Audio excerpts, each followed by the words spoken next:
Yokuso. yang kayak gitu ya. Nah,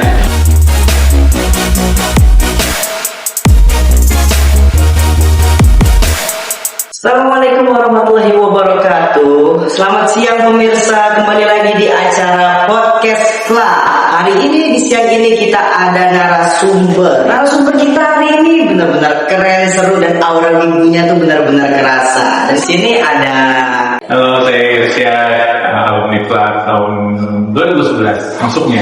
Oh, kakak kesini tadi naik apa? Saya kesini naik sepeda motor. Sepeda motor. Lumayan jauh kak? Enggak sih, paling cuma sekitar 40 menit dari sini ya. Dari kampus 40 menit lah. Jadinya kakak tahu nggak kenapa kita undang kakak ke sini hari ini? Nggak tahu sih, gue cuma tak kasih tau, datang ya, ini kita mau syuting podcast gitu tanpa gue tahu kita mau ngebahas apa gitu, nggak tahu. Gue kira tadi mau ngajakin main catur atau main Uno gitu. Ngajak main catur atau main Uno ya. Kalau misalnya main checker bisa.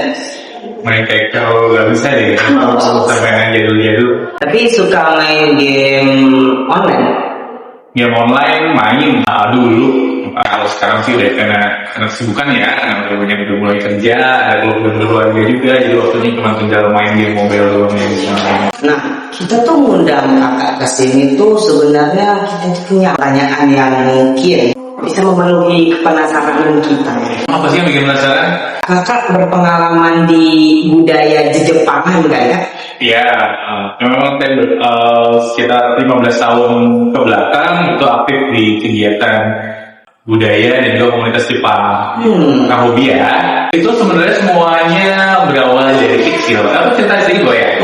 Gitu. Jadi kalau dulu kan kita anak-anak tahun 90-an itu tontonannya itu ketika kita kecil hari Minggu pagi pasti film-film kartun di TV gitu. Dari pagi sampai siang itu filmnya macam-macam. Terus kalau sore juga ada dari jam 4 sampai jam 6 sore itu selalu ada film kartun Jepang. Nah itu dulu saya ngeliat terus tuh macam-macam. Mungkin ada puluhan film yang setiap tahun berganti terus dan saya ngikutin terus.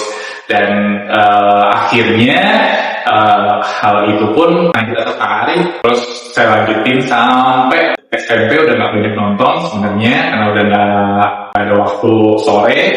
Pas kuliah kita ketemu teman-teman yang memang banyak suka main game dan juga baca komik gitu. Mulai itu kita ngisi uang jajan untuk beli komik bareng. Terus akhirnya kita main game. Dulu saya senang banget satu game namanya Final Fantasy gitu. Final Fantasy. Itu legend kan? Iya, saya benar-benar main dari yang 1 sampai yang sekarang udah sampai 15 udah ada ya, gitu.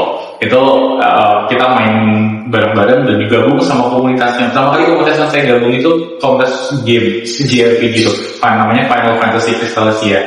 Jadi di sana kita membahas game Final Fantasy dari A sampai Z, tips-tipsnya gimana cara ngerjain secretnya, terus kita main bareng.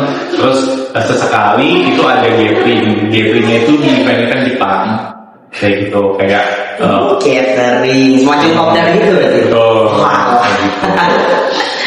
Nah, Five check. Final Fantasy yang paling bagus menurut kakak 9. Padahal tipikalnya orang yang suka Final Fantasy bilangnya 7. 7 itu hype karena pertama kali keluar di PS1 ya. PS1 keluar kan di 96. Terus Final Fantasy 7 itu keluar di 97. Jadi kayak game pertama Final Fantasy yang keluar itu dan grafiknya paling bagus pada saat itu adalah 7 gitu. Nah, terus Final Fantasy 8 keluar 1 tahun selanjutnya. Final Fantasy 9 keluar tahun berikutnya. Padahal kalau saya lihat itu kan terlalu apa ya? Jangan cuma dia 1 tahun 2 tahun doang gitu. Nah, jadi si Final Fantasy 9 itu terus cahayanya agak kupan sama cahaya 7 sama 8. Tapi kalau kamu mainin itu kayak dia punya poin cerita yang ringan dan bisa diikuti orang semua. 9.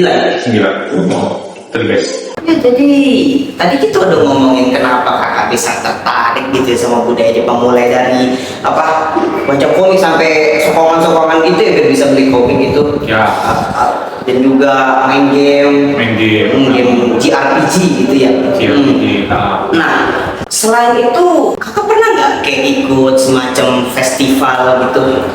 Ikut. Nah itu ceritanya pertama kali itu saya masuk plat.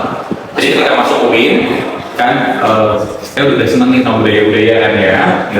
Saya masuk plat, tujuannya mau belajar bahasa asing nih, mau belajar bahasa Jepang lebih nih gitu. Saya masuk plat, daftar, ikut belajar bahasa Jepang di sana. Nah setelah 1 tahun belajar bahasa Jepang, terus ada senior saya di plat namanya Kak Diana Reza. Itu 2009 kalau nggak salah. Nah dia itu ngajakin saya, Shot itu kan yuk ada omikoshi, ada Jepang yang ngangkat kuil gitu parade dan itu ya kayak gitu ya. Nah, itu di Enikisai gitu tahun 2012 seingat saya 2012. Nah itu pertama kali saya ikutan dapat dikasih sama senior saya di flat namanya Kak Diana itu. Nah dari situ baru saya mulai terjun dalam tuh, dari sana ketemu sama anak-anak kampus lain yang ikut omikoshi. Nah itu ada dari sebut saja Jabodetabek, kampus-kampus yang punya sastra Jepang di sana ikut apa semua. Gitu. Nah saya kenal itu sama anak-anak kampus lokal di kampus saya. Pertama kali saya gabung ke kegiatan budaya Jepang. Pertama kali. Yes. Berarti ada 2 kali, 3 kali, 4 kali. Ada. Nah, semenjak saat itu deh. Jadi setiap tahunnya saya diminta untuk ikut partisipasi ya omikoshi ini, tapi tidak lagi menjadi peserta, tapi sekarang jadi koordinator. Jadi saya yang menjadi perwakilan dari omikoshi itu untuk mencari volunteer di mahasiswa UIN. Akhirnya saya share itu ke fokus festival UIN sama anak-anak plat. Nah dari situ saya punya kesempatan untuk ngajakin anak plat dan juga anak UIN lainnya untuk ikut praktek budaya Jepangnya langsung di event. Gitu. Dapat 2 benefit sebenarnya. Yang pertama adalah kita bisa datang acaranya itu secara free, bahkan pembicara ya, jadi punya akses ya, pengisi ya, jadi punya akses. Yang kedua, kita juga kerja sama langsung sama si orang Jepangnya, karena kegiatan ini kan yang organisasi semuanya orang Jepang nih, gitu. Jadi kita koordinasi, kerjasama, gitu kan, pas bikin paradenya bareng-bareng itu sama orang Jepang juga, gitu. Berawal dari yang awalnya tertarik jadi narik-narik orang gitu ya? Ya. Tertarik dan menarik. Menarik. Nah, dari semua kegiatan itu tuh ada nggak yang menurut Bang Irsyad yang paling berkesan sampai sekarang gitu? Ada. Yang pasti kegiatan yang omikoshi itu adalah kegiatan yang menurut saya paling berkesan karena itu jadi titik saya belajar banyak dan juga membangun jaringan saya di lingkungan orang-orang yang senang Jepang dan pengisi kegiatan Jepang-Jepangan kayak gitu. Karena pada itu nantinya kita kolaborasi sama orang-orang dari kedutaan Jepang di Indonesia, ya ada juga kita sama performer lain yang ada di Jakarta, ada yang main tariko, ada yang main fuckboy, ada yang main macam-macam deh, awal-awal dan lain-lain gitu. Dan ini program itu yang tentang mikoshi, pada mikoshi yang setiap tahun pada saat itu ada 2 acara besar. Yang pertama adalah Idol Tokyo Enikisai di Blok M setiap tahun. Lalu ada Jakarta Jepang Matsuri. Jakarta Jepang Matsuri ini kegiatan yang dilaksanakan kerjasama antara kedutaan besar Jepang yang ada di Indonesia dengan pemerintah provinsi DKI Jakarta. Ya, itu. Jadi itu kolaborasi 2 budaya Jakarta, Bali dan juga budaya Jepang dalamnya. Nah itu. Yang kedua, dari acara itu saya juga sempat berhasil masuk ke satu kelompok teater di tahun 2018 berbahasa Jepang. Bayangin saya yang awalnya kuliahnya nggak ada hubungan dengan teater gitu, dalam situ itu punya banyak kesempatan untuk belajar budayanya langsung karena budayanya dipraktekin di atas panggung gitu. Terus yang kedua, di sana juga ketemu orang-orang yang sama-sama punya interest ke budaya Jepang. Yang ketiga adalah pengajarnya itu orang Jepang. Ketika ikut teater Jepang itu, alhamdulillah kita sempat berhasil ikut satu project namanya Sakura Zensen Project. Apa tuh? Itu jadi 1 tahun sekali kelompok teater ini namanya Teater Enjuku itu pergi ke Jepang untuk bawa pementasan yang kita ciptakan di Jakarta ini untuk tampil di Jepang bareng pemuda-pemudi di Indonesia. Iya, jadi kita ada disponsori untuk bisa bikin pementasan sendiri di Jepang. Gitu. Bayangin kita yang awalnya cuma seneng budaya aja gitu ikut-ikutan, terus akhirnya punya kesempatan untuk bisa tampil di depan warga Jepang di sana. Dan pada tahun 2019 itu saya tampil di Tokyo dan yang kedua di Aichi. Jadi ada 2 provinsi di sana, 2 prefektur. Kita bisa datang ke sana dan juga bareng sama pemuda-pemudi Indonesia sekitar 50 orang pemuda-pemudi Indonesia berangkat ke sana terus nunjukin karya yang kita buat bareng-bareng di depan warga Jepang. Gitu. Semuanya berbahasa Jepang dan teaternya bahasa Jepang, jadi ada belajar pronunciation-nya, belajar cara pelafalannya, ngafalin teksnya, tahu artinya, sampai belajar gimana caranya narasi ini atau dialog yang kamu bawa itu dibawakan dengan budaya Jepangnya. Nah, juga ternyata ya. Budaya yang menurut kakak relevan gitu untuk anak muda di Indonesia tuh apa gitu? Budaya Jepangnya ya. Budaya Jepang. Jadi sebenarnya saya emang paling senangnya sama budayanya karena budaya itu lahir dari masyarakat kan. Jadi apa yang si masyarakat ini percaya dan apa yang menurut masyarakat ini penting itu timbul jadi satu budaya gitu. Nanti budayanya mau seperti apa tergantung belief yang ada di daerah tersebut gitu. Nah, kalau saya lebih senang kalau misalnya ada satu budaya kita kupas gimana caranya, gimana budaya itu bisa hadir di masyarakat itu. Contohnya kalau yang saya ikutin Omikoshi itu kayak arak-arakan itu adalah bentuk syukurnya mereka ke Tuhan. Jadi orang Jepang itu kan dia percayanya animisme ya. Jadi dia percaya kalau ke dewa.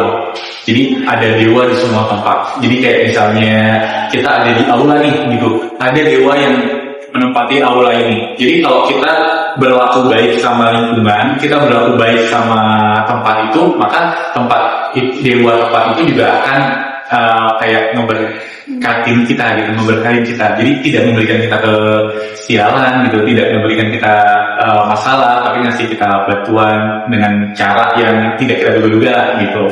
Nah, dan itu value pertamanya. Jadi value ini jadi standar moralnya orang Jepang. Kita bisa lihat orang Jepangnya itu gimana cara mereka memperlakukan sekitar. Nah, itu yang jadi standar moralnya mereka. Gimana dia bisa menghormati tempat-tempat itu, tidak membuat sampah sembarangan, tidak mengganggu orang lain. Nah, dia percaya kalau misalnya saya melakukan hal yang buruk ke orang atau saya melakukan hal yang buruk ke tempat-tempat, nanti dari tempat-tempat itu dia punya bisa aja dari hal yang kita lakukan, hal buruk yang kita lakukan itu nanti berbalik ke kita. Makanya dia berusaha untuk bisa melakukan hal baik ke semuanya gitu. Itu pertama. Terus yang kedua, ketika di teater ada teaternya namanya Teater Enjuku gitu.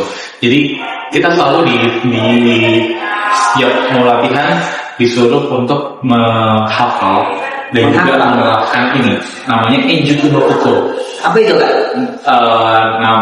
Jiwanya Enjuku. Jiwa Enjuku. Koko itu kan hati jiwa gitu kan. Enjuku no Koko. Jadi kita selalu awal itu membaca itu. Enjuku no Koko Ichikan no Kimari wo Mamoru Koto. Artinya adalah selalu menjaga waktu. Maksudnya kita selalu harus tepat waktu. Disiplin waktu ya. Regio Kosurenai Koko. Jangan sampai kita lupa akan pantang. Hak adat gitu. Ada, ya. Itu nggak cuma sama orang lain, tapi juga sama tempat di mana kita melakukan aktivitas. Harus sopan ke semua aspek gitu jadinya. Semuanya. Bukan ke orang doang. Enggak. Bahkan nama meja pun harus sopan gitu.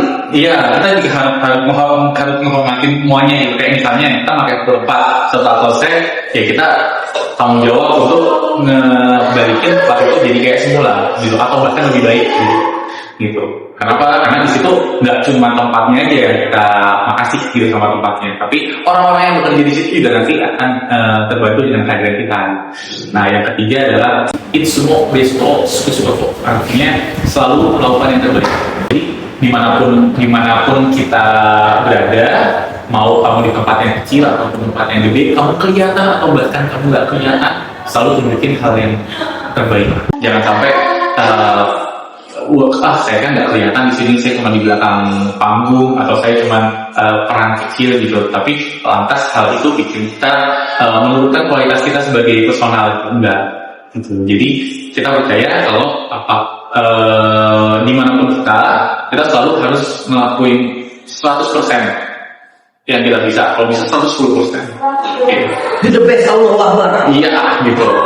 Jadi kalau orang Jepang nggak tahu Allahu Akbar gitu ya.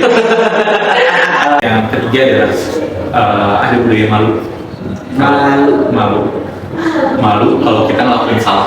Malu kalau ngelakuin salah. Contoh, walaupun itu kesalahan kecil. Iya, kita harus ngerasa salah. Kalau kita ngerasa malu ngerasa salah. Maksudnya sekarang itu kan rasanya ada orang-orang yang kayak misalnya saya terlambat gitu, terlambat nggak apa-apa, nggak dihukum, ini nggak ada hukuman atau nggak ada punishment apa gitu, saya nggak harus denda, nggak harus apa gitu.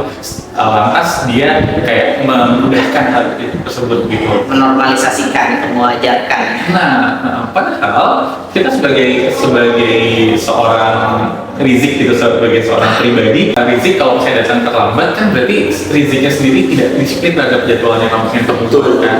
Nah, itu ada budaya malu. Terakhir adalah selalu berusaha untuk bisa satu langkah lebih baik daripada yang sebelumnya. Jadi jangan puas dengan apa yang kita dapatkan sekarang, tapi kalau ada yang bisa kita improve, kita coba improve. A little progress is still a progress. Yes. Seenggaknya 1% lebih baik, 1% lebih baik dari sebelumnya itu lebih baik dibandingkan kita turun 1%. Banyak banget ya. Jadi selama kakak ngikutin semacam budaya Jepang ini, kakak juga ikut komunitas gitu dong berarti? Ikut. Dan selama kakak ikut komunitas itu, bagaimana pengalaman kakak? Sebenarnya saya ikut komunitas itu selama kuliah, ada komunitas dan organisasi total ada 30-an lebih ketika saya coba list. Iya. 30-an lebih? Iya, 30. Kakak ikut 30 lebih? Iya, komunitas. Itu dulu nggak cuma sekedar gabung terus kabur, nggak. Saya coba gabung dan coba aktif di dalamnya. Terus mana yang kira-kira saya bisa sesuai dengan ketertarikan gitu, terus saya dapat manfaat dan juga bisa berperan di sana, saya gabung lebih banyak gitu. Tapi kalau misalnya ikutan terus ternyata di sana nggak banyak kegiatan yang bisa saya ikutin, ya udah saya jadi anggota biasa aja gitu. Tapi kalau bicara tentang komunitas, saya selalu percaya kalau kalian ada suka sama sesuatu dan ada hobi yang pengen ditekunin, cara paling mudahnya adalah gabung dengan komunitas. Ya, satu hobi gitu. Kenapa? Di sana kalian bisa memperluas wawasan tentang hobi tersebut. Misalnya senang fotografi, gabung sama komunitas fotografi. Bisa tanya sama mereka fotografi gimana tips and triknya. Kalau mereka ada project, gue pengen ikut, pengen lihat projectnya gimana kayak gitu. Jadi kalian bisa belajar lebih banyak. Terus sama yang terakhir adalah fokus untuk bisa dapat pengalaman sama tujuan kamu harus set up tujuannya. Fokus sama tujuan dan cari pengalamannya, karena tidak semua komunitas itu isinya adalah sekumpulan orang yang punya satu tujuan yang sama kan. Tapi ketika mereka bikin kegiatan biasanya kan ini semua sifatnya sukarela, jadi tidak semua orang sukarela untuk bisa membantu bikin acara-acaranya mereka, jadi MC, jadi apa kayak gitu kan. Nah, kesempatan ini di komunitas yang bisa kamu pakai untuk mempertajam soft skill gitu. Misalnya kamu gabung ke komunitas fotografi, di sana mau bikin acara nggak ada MC nih, yaudah gue mau coba deh jadi MC, tapi gue masih beginner ya. Iya nih nggak apa-apa, ini kita udah ada MC kan gitu kan. Terus kamu coba melakukan hal yang terbaik, jadi MC di sana itu jadi pengalaman bagus buat kamu jadi MC. Kan, yang mana sebelumnya nggak pernah jadi MC. Itu soft skill itu yang hal-hal kecil yang bisa membantu kamu di kehidupan kerja nantinya. Nah, keren. Banyak banget yang diikutin sama Bang Irsyad ya. Komunitas sama organisasi dicoba semua satu-satu.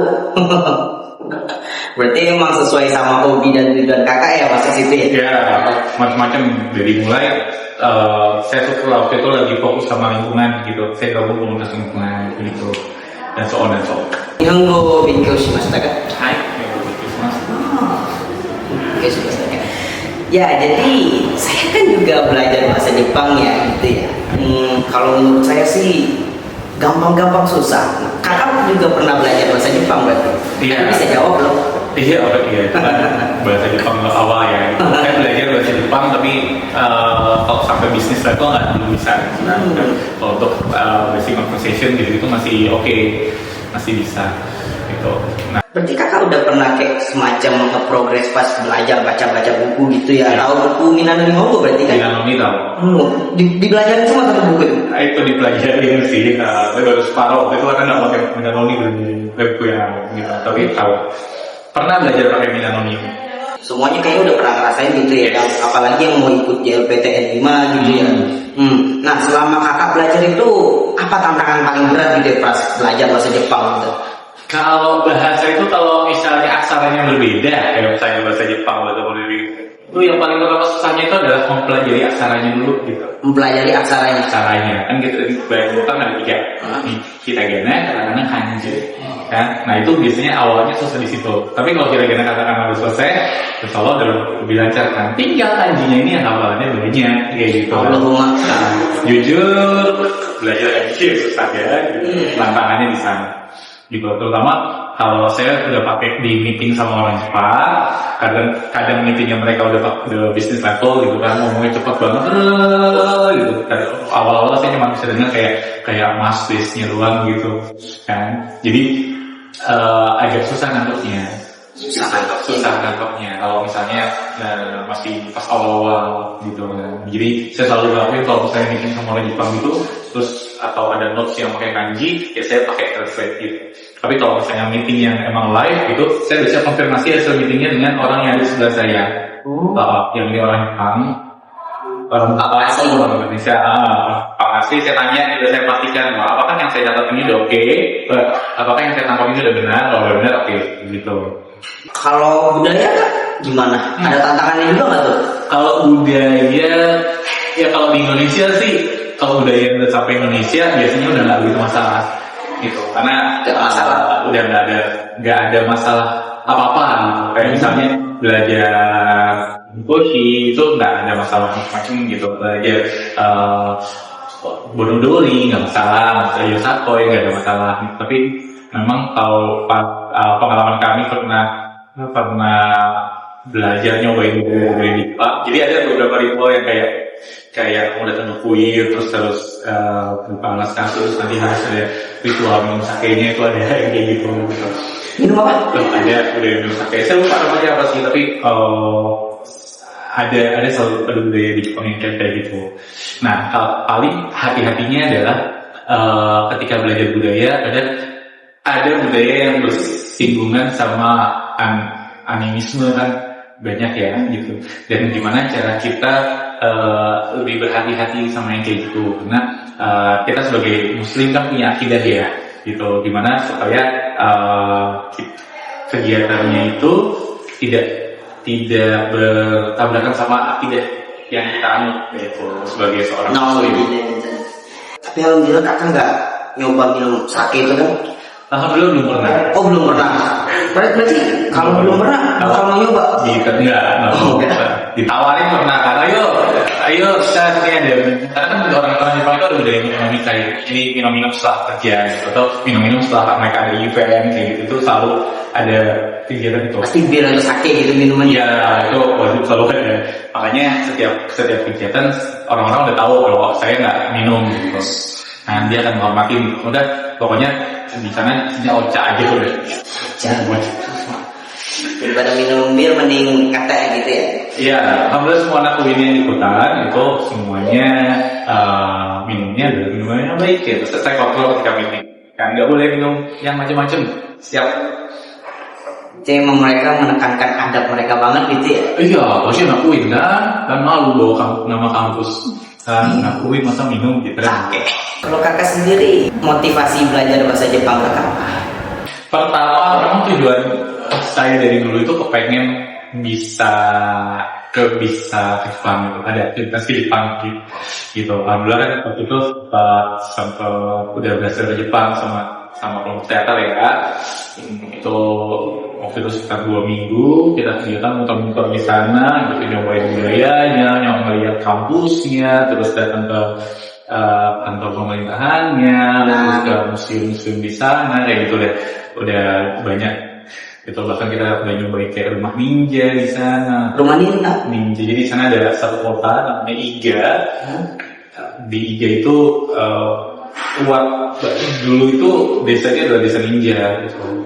Berarti mereka semua ninja semua gitu? Dulunya. Naruto? Dulunya mostly. Itu penyihir ya? Ninja beneran. Nah, jadi di sana itu sekarang jadi kota budaya. Jadi kayak stasiunnya, terus signage yang ada di kotanya itu semua ada kayak ninja atau shuriken, pokoknya ada gambar-gambar ninjanya kayak gitu. Senjata juga ada. Ada. Wow. Kita belajar di sana ada rumah ninja yang ngasih tahu nih kalau ninja itu kayak gini, dua merek shuriken dan lain-lain gitu. Beneran. Nah, belajar budayanya langsung dari sumbernya gitu. Kakak, pengalamannya banyak banget gitu ya kak. Ya, kamu juga bisa kok, kamu juga bisa belajar hal-hal tersebut. Oh, bisa. So, apalagi jadi mahasiswa itu kesempatannya banyak. Mau ikutan scholarship ada, mau ikutan student exchange juga kesempatannya banyak. Jadi coba manfaatin kesempatan jadi mahasiswa untuk bisa dapetin kesempatan-kesempatan itu. Kak, dari berbagai macam pengalaman gitu, mau nggak kak, please kasih pesan atau tips gitu biar semangat belajar bahasa Jepangnya gimana gitu? Iya. Jadi sebelum belajar sih, saya selalu bilang sama teman-teman tentuin tujuan dulu. Tentuin tujuan. Tujuan dulu. Kenapa? Karena tujuannya penting.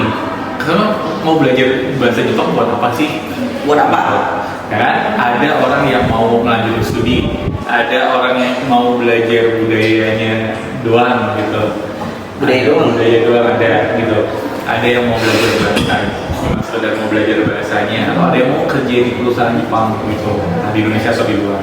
Atau mungkin cuma hobi belajar doang gitu. Nah, jadi saya selalu bilang coba dari tujuan itu kamu breakdown kecil-kecil dan coba cari lingkungan atau circle yang sesuai dengan tujuannya. Cari circle.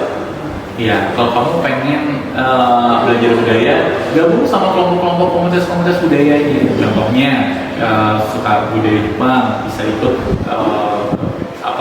Komikoshi kayak saya ikutin, gitu. Terus bisa ikut teater berbahasa Jepang, gitu. Atau kegiatan-kegiatan budaya Jepang lainnya.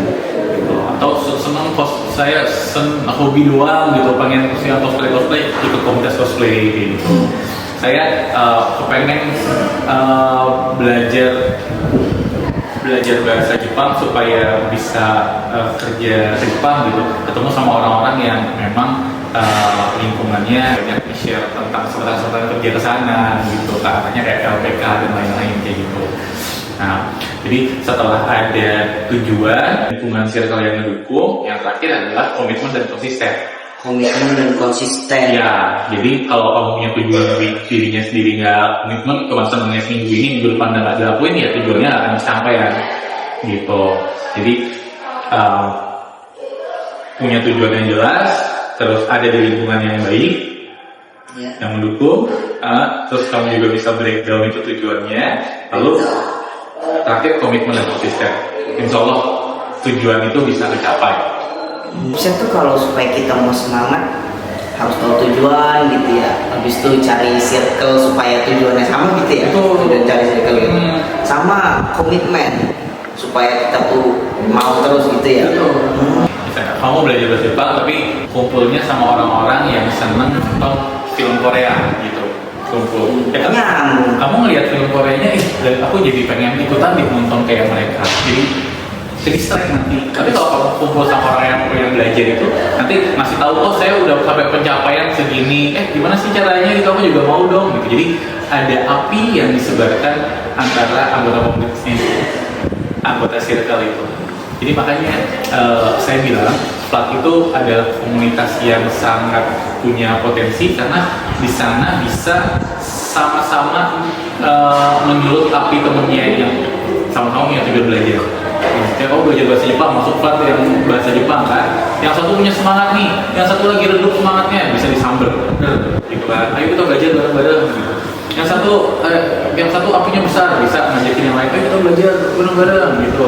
Belajarnya entah dengan cara metode main film, lihat film, bisa ngecek soal, atau bisa datang ke acara yang sifatnya dari Jepang supaya kayak ngasih refreshment semangat baru kayak gitu.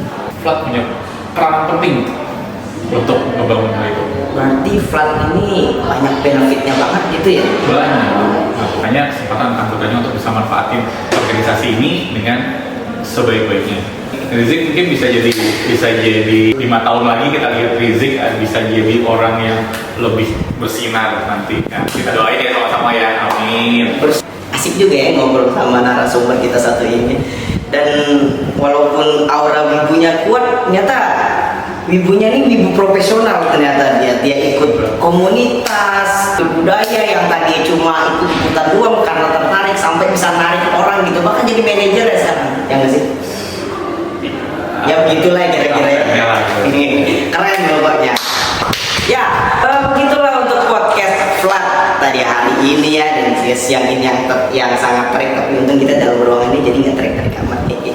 Sekian, terima kasih. Saya Muhammad Rizik Hafiz undur diri. Assalamualaikum warahmatullahi wabarakatuh.